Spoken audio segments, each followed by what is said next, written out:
Hi everyone, I'm Cindy Bowen, and today we're going to talk about the 8 spheres of ascension and how to balance and harmonize them. So the 8 spheres of ascension consist of the mental, emotional, physical, psychic, energetic, spiritual, ethereal, and creator spheres. And each of them has their own aspect and their own energy frequency and purpose and role in your process to the road of ascension. And we're going to talk about what each one means and how we can bring harmony to each of those layers. So the first one, the mental layer, deals with that kind of survival brain that we have. It collects data to help you make good decisions, to keep you safe. But there's also a part of that brain that's kind of that caveman survival brain that really carries a lot of anger, fear, and doubt for a survival mechanism. And when you recognize what that is, then you can bring the light of your awareness to those thoughts, to those belief patterns, and just bring attention to them, because majority of the time what your brain thinks and imagines are just scenarios of possibilities of things that could happen. And so we tend to take it as truth as opposed to just something to be aware of based on the collected data and information that the brain has. And that story, that possibility can sometimes create a lot of emotions, a lot of unnecessary emotions based on what the mind is thinking. Because, our brain was designed to live out in nature and protect us from being eaten by a tiger or whatever. But we're not dealing with that anymore. So what happens is that survival part of the brain goes into overdrive and puts that energy into all parts of our lives, like our job, our relationships, people on the road, and causes that anger, fear, or doubt, or that worry survival brain to be overactive sometimes, because there's not really enough, there's not quite the same energy of like, you're going to possibly die every moment when we were living off the land. Like any bug or anything landing on you could be like certain death, because there weren't medicines, there weren't, things like that. So the mind can really create a lot of emotions if you really buy into the story of what the mind is telling you. Those beliefs create feelings and emotions around it that then cause a chemical cascade in the body of sensations and feelings, but also, physical manifestations of like cortisol and, or oxytocin, depending on what you relate to and what you believe and the emotions that you're eliciting from what you're focusing on in your mind. So when you can clear that mental layer, then, with the light of your awareness and just bringing your attention to it, then you can kind of remove yourself from the story and just be the observer and be like, okay, thank you, brain, for, collecting all that data and processing all that information for me and showing me what the possibilities are. But that's only part of the truth. That's only part of the equation. And we tend to, just listen to the mind and make all decisions with our brain instead of our entire awareness, our total being, our total sensory awareness. So, and that's getting into more of the psychic layers. But, there's also, when you can clear that mental layer and then you can get into the emotional body, then you can see the emotional triggers that come up from those thoughts. And again, bring the light of your awareness to those emotional feelings and where you're holding them in your physical body. Where are there, say, like physical restrictions or pain or tightness or soft tissue restrictions or sickness or disease that's manifesting in the body. Because what our mind thinks creates this emotional energy within our body that then, our body responds in a very physical way to these thoughts and emotions. And so when your body is in that sickness and disease, it's trying to tell you something. It's trying to tell you there's part of you that is in disharmony, that needs attention. You need to bring the light of your awareness and your attention to this as if you were to a crying child. You wouldn't just ignore it and stuff it. Well, some people do. But, if it's a child that you care about and you want to care about yourself, then you're going to give attention to that part of yourself because you want to feel good. You want to feel comfortable in this physical vessel of a body. You don't want to feel sick and dying and suffering of disease and sickness all the time. And so when you get sick and when things are happening, there's some emotion or thought or belief in you that needs attention and healing and harmonizing, and your body will continue to get your attention until you're completely surrendered into life or death to really pay attention to it and heal it once and for all. People can get like diseases or, cancer or fibroids or whatever, heart problems, because there's some energy there's some emotion there that they haven't really fully processed and let go of and healed and balanced and harmonized within themselves. So once you clear the mental and emotional layers, then you can have a healthy body. When you're trying to go into that next layer of the psychic layer, it's very hard to discern what messages you're receiving, whether it's clear and true information, whether it's instinct, insight, or whether it's just your own mind, your own fears, your own projection onto the situation of what you want it to be. So, again, when you clear the mental, emotional, and physical layers, then you can clearly receive that psychic, that intuitive information and really know the difference between your own thoughts and like what is pure wisdom and truth coming in. And then once you move beyond that psychic layer, then you get into the energetic layer, and then you start to realize like, oh, I'm an energy being. I'm not just this human having this human experience and all these, push and pull and this and that and survive and work and blah, blah, blah, blah. Relationships and drama. It's like, no, I'm this fuller energetic being, like when they do like horse therapy, the reason that horse therapy works so well is because horses have such a huge heart energy. Like their heart, I think it was the Heart Math Institute that measured the horse's heart energy, and it could be felt from like 30 feet away or something like that. And so it's this huge heart energy that people really just feel so wonderful around and want to be around and feel that nurturance and that love and support being around the horses. So, when you realize that you're an energetic being, then you start to not be so attached to this physical world of limitation and separation, and realize like, oh, I have this greater expansiveness to me, this greater power beyond what I thought I had. And then you can tune into the subtle energy bodies, working through the chakras and balancing the chakra system or in your auric field, and just bringing the light of your awareness to all of those spheres of the layers of energy within your energetic body. And, just bringing your attention to them to bring harmony and awareness to them so that they can be balanced and harmonized and healed as well.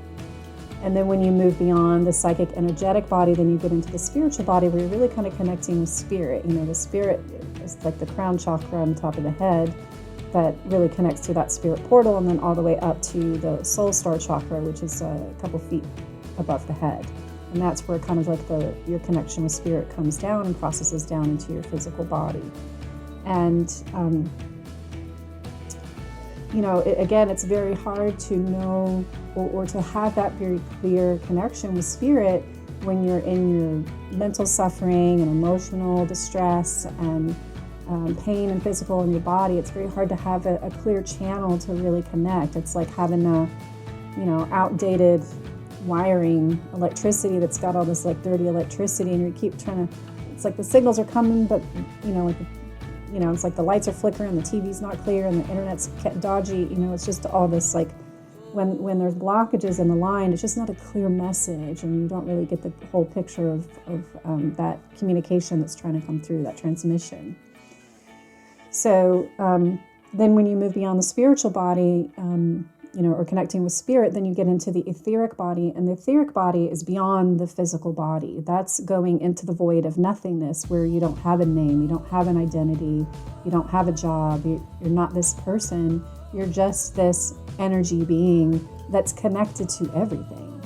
And so there's this fear in letting go of the physical body and letting go the attachment to those things. But it's not really like saying like let go completely. It's just saying letting go of your attachment and remember that you are this energy being, you are this etheric spirit, that then moves into this, awareness of being a creator being that can tune into all of these energy frequencies and intuitions to create a world of harmony around them. And that's going deeper into the ethers and connecting with that energetic field, that mass field of consciousness that's out there that carries all of that light and information, that is the all, that is the all. I don't know how else to say it, like the creator, the spirit, the all-knowing spirit that we're all a part of, and that is within us. And when we then move beyond the etheric layer, then you're going into the creator sphere again, and that's being able to, with the light of your awareness, because your mind is clear, and your energy and your emotions and your physical body are clear, that you can create this love, harmonious frequency is what creates physical matter. And there's monks in Tibet and the Himalayas that can actually, if you ever read, I think it was the Teachings of the Masters of the Far East or something like that, how they can literally create physical objects just with their intention and their energy, because they know that they are creator beings. And that is if you can glean anything from this message, is that you are a creator being. You create your own reality based on your thoughts, feelings, beliefs, and energy. And so your mind is that consciousness, is that awareness, is what that consciousness is what creates the light that in the world that you see reflected around you. But depending on what you think and feel and harmonize with is what's created in your external experience outside of you. And so, the inside creates the outside. And so you can want things on the outside, you can take actions on the outside, but if inside you're not in harmony with it on some level, you're just going to be a hamster in the wheel, because you're going to keep recreating that pattern of failure and struggle and bumping up against the same people who don't respect you and don't love you, And so you really it comes from the inside out. But when, when you get in harmony with yourself on all those spheres, then you become a creator being. You can literally start to manifest, and I hate using that word, but for the sake of understanding mass globally, you can create your own reality, and you can create physical things much quicker in your experience because you're in harmony with it. So, the universe isn't punishing you when you don't get something you want. It's reflecting back to you what you feel and believe on the inside. Karma is not punishing you, it's reflecting back to you who you are and what you believe. But when you're in harmony and you've learned self-love, you've learned that you're worthy, that you're enough, that you're lovable, and all those things, then you can just use that light of your awareness that is your consciousness, that reflects the light in the world around you, backed by that loving frequency. And those two together are what create the things that you want and love. And so you can also create with fear and worry energy. It's all where you harmonize. So if you're mad at someone, you're further attaching to that person and harmonizing with that frequency, even though they may be wrong, or they did something horrible to you. Doesn't mean it's right. But when you attach to that vibration of like anger and and you haven't really processed and healed that part of yourself and your relationship or your internal dialogue about what that situation was for you, then you're still connecting with it. You're still harmonizing on that low frequency.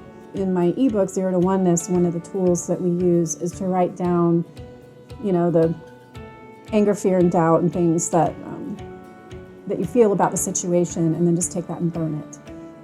Because it's a way to move the energy out of your body. And when you write, there's like an end point. In your mind, it'll just play over and over and over again like a broken record. But when you write it down, there's an end point, and then you'll write new things and new things and new things, and then you'll kind of come to a place of like really getting to the core wounding, the core story, the core pain that's underneath the surface of the physical, emotional, and mental layers that are really blocking you, and then you can just do a ritualistic releasing of that.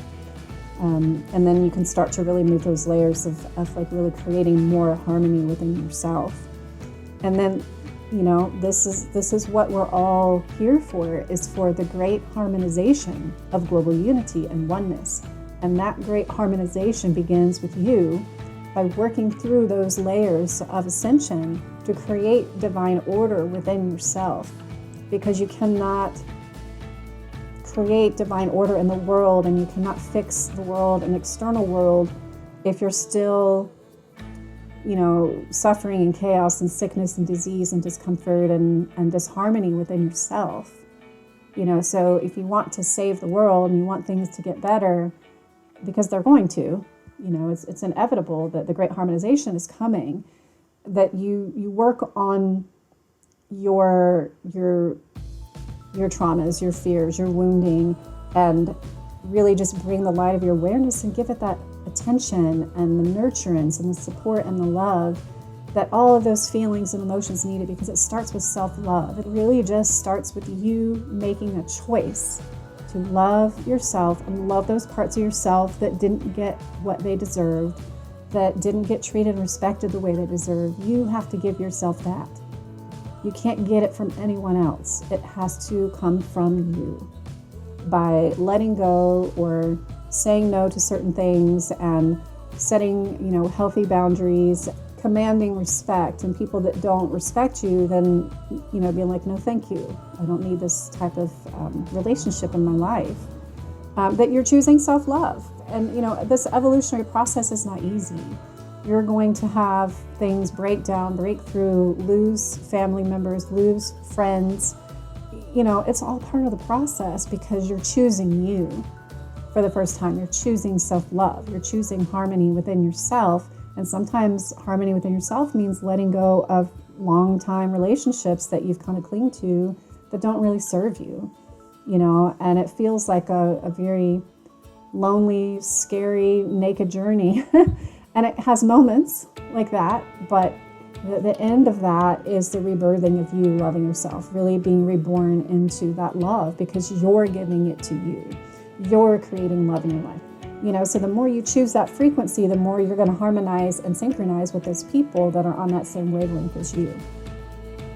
And again, you'll be, it'll be much easier for you to say, I really just want blah, blah, blah, blah. And, and then you kind of tune into the harmonic frequency of what that feels like, and really just get into the harmony of what it feels to be in that energy. And then boom, it's just right there, because you harmonized with it, so you created it. A lot of people say, I manifested this and I intended that and this came to me. It's like, no, you didn't manifest or intend and it came to you. You created it. It's a much more powerful perspective for you to realize, I can create whatever I want. I'm not waiting for the world to show up and give me this gift because I and it came to me. It's like, it's always all here, right now. And in my other videos, we've talked about like the timelines and the jump points, but literally you're always in the middle of this like infinite symbol, the way the infinity symbol goes. And so when you tune into that energetic frequency of what it is that you wish to create and you desire to experience, and you really feel that energy, you pull it in, and you just connect with it in any way you know how, that energy will come to you and it will fold in upon itself and like line up right like within you. Like it'll just be created right in front of you, because you have called it to you. You have created it with your energy. And so now this energy is coming in you, in your experience, to have the information to be able to create that. And so things will start to create more rapidly when you do this practice. So we're all part of this great harmonization, and the more that you focus on creating divine order within yourself through becoming aware of all those spheres of your being, through this ascension process, the more that we can create divine order within the world around us, to create and bring forth the realization of the great harmonization and the actualization, where we were all having that realization at the same time, and then it becomes actualized. Everything that you see in the news, and social media and all that stuff with all the negativity. Like, this is all good. It's all things that have been happening for eons, and it's time for it to be known and shown and seen collectively so that we can heal it collectively. And then we can make a choice, to say, this is very disharmonious, this doesn't work, and we need to make changes within ourselves and within our society, and start really healing ourselves as a people and making better choices and taking, conscious action with what we're doing and how we, move about on this planet and how we take care of it and ourselves, So, this is all part of the healing process of the old way so that we can bring about the great harmonization, global unity, and oneness. So just look for the links in the comments below, and you can take part in the great harmonization, global unity, and oneness through the meditations. You can also, I have some classes online. Just check my website at lifeofoneness.com for the online classes. I'm going to do 2 follow-up videos with this. Be one for moving through the 8 spheres of ascension and meditating and clearing those layers. And then the second one will be, I'll probably do another YouTube video about the jump points and explain what those are, what we were just talking about with that infinite wave. And then we'll do a meditation to tune into the jump points and tune into what it is that we want to create. And it's something that you can listen to daily. And may you have a life filled of oneness today and great harmony. And thank you for being a part of this great harmonization. It is a beautiful movement to be a part of this and to be in service to all of you through this awakening process and ascension process. So many blessings and thank you.